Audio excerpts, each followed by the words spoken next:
j'ai travaillé dur à l'étranger pendant 13 ans pour subvenir aux besoins de ma famille. À mon retour à la maison, j'ai découvert que ma femme me trompait depuis des années avec le soutien de ma propre mère. Je ne sais pas par où commencer, c'est tellement terrible de savoir que ma femme ne veut plus vivre avec moi. Le pire, c'est qu'elle ne donne aucune raison pour cela. Elle ne veut pas emménager avec moi, et ma mère la soutient dans cette décision. Permettez-moi de vous donner un peu de contexte. Je suis un homme de 51 ans et j'ai dû quitter ma ville natale il y a 13 ans pour des raisons professionnelles, laissant ma femme Mona, 40 ans, et nos 2 enfants au Texas. Les enfants ont maintenant 23 et 21 ans, ils ont tous deux déménagé à Houston et vivent de manière autonome. Il y a 13 ou 14 ans, lorsque les États-Unis ont souffert d'une grande récession due à la bulle immobilière, notre entreprise a fait faillite du jour au lendemain. Mon père était décédé et je gérais son entreprise de construction, mais tout s'est effondré. J'avais la responsabilité de ma mère, de 2 enfants en âge scolaire et de ma femme. C'était trop pour moi à gérer dans une économie instable. Après avoir épuisé toutes les économies et tout le reste, j'ai dû prendre la difficile décision de partir. Après avoir tenté ma chance dans plusieurs pays asiatiques, j'ai finalement réussi à établir mon entreprise à Dubaï. Ce fut une période difficile, mais la volonté de fournir un bon niveau de vie à ma famille m'a permis de surmonter toutes les difficultés. Après avoir quitté le Texas, je ne suis pas rentré chez moi pendant plus d'1 an, jusqu'à ce que je puisse lancer mon nouveau projet. Après cela, je rentrais à la maison tous les 5 ou 6 mois. Je voulais emmener ma famille ici, mais Mona et les enfants ne voulaient pas interrompre leur cursus scolaire. L'année dernière, ma fille cadette a terminé ses études et a décroché un emploi dans l'entreprise de sa sœur. Avant qu'elle ne quitte la maison, j'avais planifié mes vacances à la maison pour passer du temps avec elle. Pendant cette visite, j'ai demandé à Mona de venir vivre avec moi maintenant que les 2 enfants avaient déménagé, mais elle a refusé en disant que ma mère resterait seule. J'ai suggéré que ma mère pourrait aussi nous rejoindre, mais elles n'ont pas aimé l'idée de quitter leur ville natale. Elles ne voulaient pas déménager dans un nouveau pays avec une culture si différente. Elles avaient raison dans leur façon de penser, la culture du Moyen-Orient est très différente de la nôtre, alors je n'ai pas insisté davantage. Lors de ma dernière visite à la maison, j'ai dit à Mona que je prévoyais de tout fermer à Dubaï et de retourner au Texas. Je pensais que ce serait une nouvelle excitante pour elle, mais sa réaction a été tout le contraire. Je lui ai demandé si elle ne voulait pas que nous vivions ensemble et elle a dit non. Elle a dit qu'elle était heureuse que je travaille si dur pour m'établir là-bas, alors pourquoi voulais-je tout quitter et revenir? Elle avait en partie raison, fermer tout ce que j'avais mis tant de sacrifices à construire n'était pas facile et pourrait ne pas être une bonne décision. Mais le fait est que je vivais loin depuis 13 ans et maintenant que ma responsabilité principale, l'éducation des enfants, était terminée, je voulais retourner dans ma ville natale, mon espace de confort. Je lui ai assuré que je m'occuperais de nos finances de la même manière que je l'avais fait. Je prévoyais de créer quelque chose au Texas maintenant que l'économie du pays s'était redressée. Pourtant, elle n'était pas convaincue, ce qui était un signal d'alarme pour moi, mais je lui ai donné le bénéfice du doute. Le lendemain matin, ma mère m'a rendu visite et, soudainement, elle a dit que je ne devrais pas prendre cette décision précipitée de revenir. Je ne lui avais dit à elle ni à personne d'autre mon plan, donc c'était Mona qui lui aurait dit. J'étais choqué.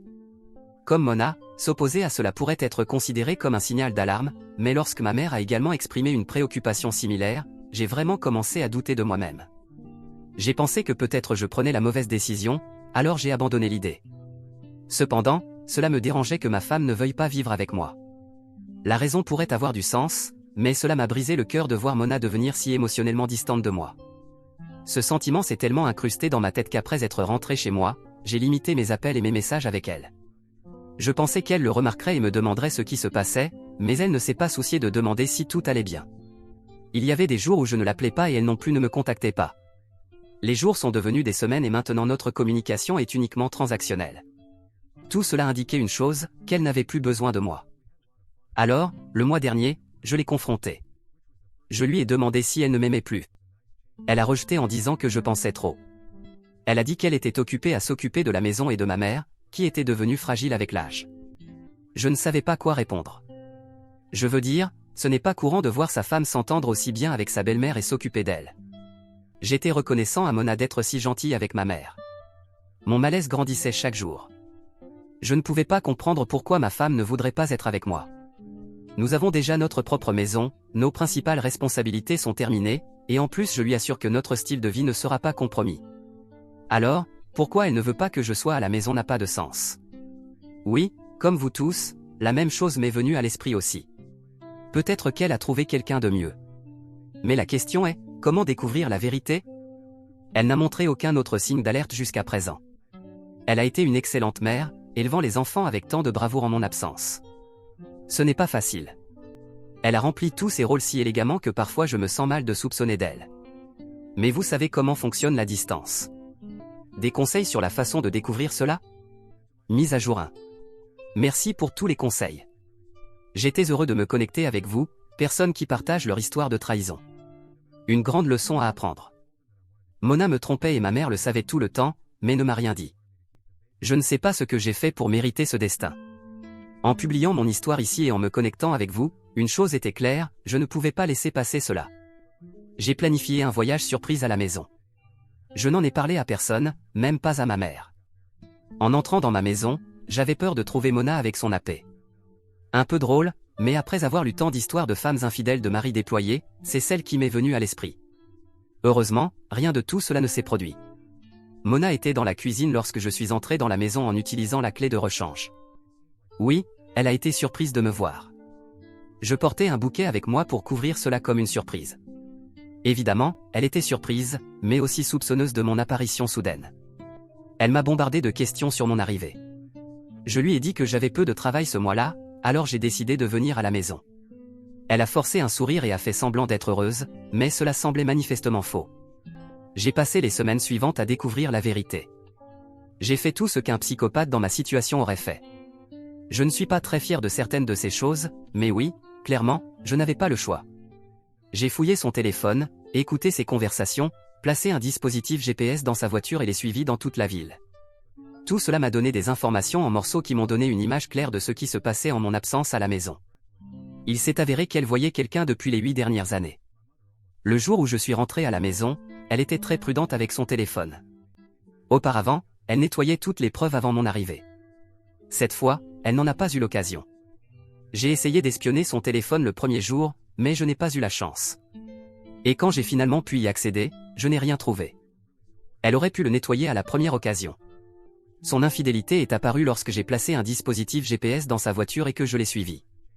Au début, je ne soupçonnais rien quand je l'ai vue entrer dans un magasin de bricolage, mais en attendant dehors qu'elle revienne, j'ai vu que le propriétaire avait baissé le rideau de fer et fermé la boutique. J'ai eu des vertiges en voyant cela. Après quelques heures, je l'ai vu sortir du magasin et le propriétaire a levé le rideau après que sa voiture ait quitté l'allée. Je voulais entrer dans le magasin pour voir la paix moi-même, mais je me suis arrêté en pensant que peut-être la paix me reconnaîtrait et ruinerait mon plan. J'ai attendu qu'elle visite à nouveau le magasin pour les prendre sur le fait. Elle avait un modèle de sortie l'après-midi. Certains jours, elle rendait visite à ma mère, parfois avec ses amis ou ses parents. Je la suivais sans but en attendant qu'elle rencontre la paix. Finalement, hier, elle est allée voir ma mère. Généralement, ces jours-là, je me retirais et ne la suivais plus. Et c'est pourquoi cela m'a pris autant de temps pour la prendre sur le fait. Mais hier, j'ai continué d'attendre là et je les ai vus quitter la maison ensemble. Je n'ai rien trouvé de suspect. Je pensais qu'elles allaient faire des courses ou autre chose. Je ne voulais pas les suivre, mais quelque chose en moi l'a fait quand même. Elles ont arrêté la voiture dans ce magasin de bricolage et mon cœur s'est enfoncé. AP est sorti et les a saluées. Ma mère et Mona sont sortis de la voiture. AP a embrassé Mona juste devant ma mère. Ils ont parlé pendant quelques minutes, puis AP a embrassé ma mère et elle est montée dans la voiture et est partie. AP et Mona sont entrés dans son magasin et il a baissé le rideau. Je ne pouvais pas croire ce que je voyais. La trahison de votre femme est une chose, mais la trahison de votre propre mère est quelque chose d'inimaginable. La vérité m'a suffoqué à tel point que j'ai dû marcher dans l'allée pendant quelques minutes pour reprendre mon souffle. Après un moment, je suis allé à la boutique et j'ai frappé à la porte. Je n'ai pas eu de réponse. J'ai frappé vigoureusement jusqu'à ce qu'AP ouvre la porte. Je lui ai demandé où était Mona et il s'est figé. Je l'ai poussé de côté et suis entré dans la boutique. Avant qu'il ne puisse réagir, les lumières étaient éteintes et j'ai pu entendre une voix faible venant du débarras. J'ai couru à l'intérieur pour trouver ma femme nue, se touchant et gémissant pour AP. C'était juste pour une fraction de seconde avant qu'AP ne se jette sur moi et me traîne hors du débarras tandis que Mona criait à tue-tête. Le moment était tellement chaotique qu'il m'a fallu un certain temps pour comprendre la situation. J'ai frappé AP et me suis libéré. À ce moment-là, Mona est sortie du débarras en se couvrant. Je l'ai saisie par le cou et lui ai demandé depuis combien de temps. AP a essayé de venir à son secours, mais Mona l'a arrêté. Elle a commencé à pleurer et à supplier que nous discutions de cela à la maison.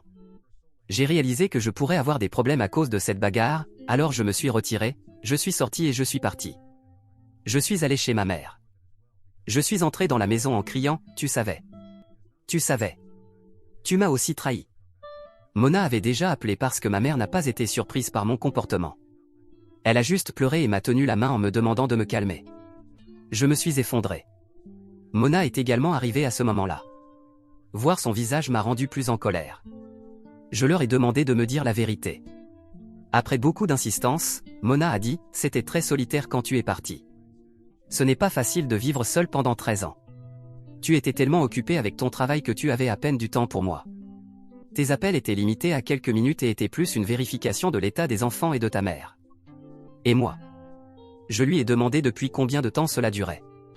Elle a dit, 7 ou 8 ans, peut-être. Mon Dieu. J'étais un idiot à travailler dur pendant toutes ces années dans un pays étranger pour que ma famille puisse avoir une vie décente et c'est ce qu'il faisait. Je lui ai demandé pourquoi elle ne m'avait pas divorcé s'il y avait tant de déconnexion entre nous. Elle a recommencé à pleurer et a dit, je t'aime. Je n'ai jamais voulu me séparer de toi. Passer du temps avec AP était juste pour me déstresser et tuer ma solitude et rien d'autre.